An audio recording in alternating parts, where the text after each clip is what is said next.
सारण बिहार राज्य का प्रमंडल है जिसमें छपरा, सिवान और गोपालगंज जिला आता है। यह एक बहुत ही प्राचीन क्षेत्र है जिसकी संस्कृति युगों युगांतर से चली आ रही है। सारण प्रमंडल गंगा, सरयू और गंडक नदी से घिरा हुआ है। गंगा और सरयू का संगम डोरीगंज में है और गंडक और गंगा का संगम सोनपुर में है। इस प्रकार यह प्रमंडल एक नदी द्वीप की तरह प्रतीत होता है। सारण नाम के पीछे कई अवधारणाएं हैं।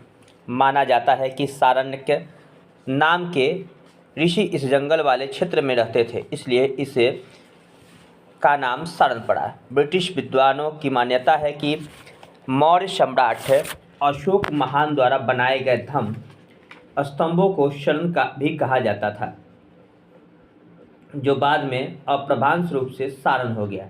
महर्षि पाणिनि के व्याकरण ग्रंथ अष्टाध्यायी के में शारवन नाम मिलता है, जो सरयू नदी के तट पर अवस्थित है।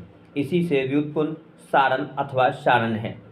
यह एक और अवधारणा है कि लगभग हजारों वर्ष पहले गढ़वाल वंश के काशी नरेश द्वारा सावर्णी नामक एक व्यक्ति को उपशासक बनाया गया था, जिसका क्षेत्र सारवण सारण कहलाया।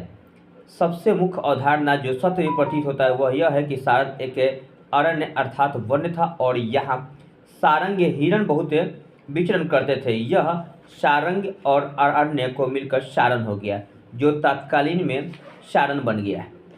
इस सारण में सारण्य और चंपारण साथ में था, जो 1866 ईस्वी में चंपारण से अलग होकर चंपारण बन गया। इस आरण्यक सांस्कृतिक क्षेत्र सारण कौशल अयोध्या का अंश था। सारण मल्ल देश का भाग है। दशरथ पुत्र लक्ष्मण के पुत्र चंद्रकेतु द्वारा शासित राज्य मल्ल देश कहलाया। सारण इस मल्ल और वजीर महाजनपद से मिलकर बना। अभिलेखों और साहित्य के आधार पर इस बात की जानकारी मिलती है कि सारण शंगु राजवंश के शासन में आता है। इसके बाद कुषाणों तथा गुप्त राजवंश के शासन में रहा। मुगल काल से ही सारण मुगल शासन का हिस्सा था। मुगल शासक अकबर के समय अब्दुल फजल के आईने अकबरी में सारण का वर्णन आता है। इसके अनुसार बिहार से कर के लिए 6 राजस्व भागों में बांटा गया था, जिसमें सारण एक भाग था।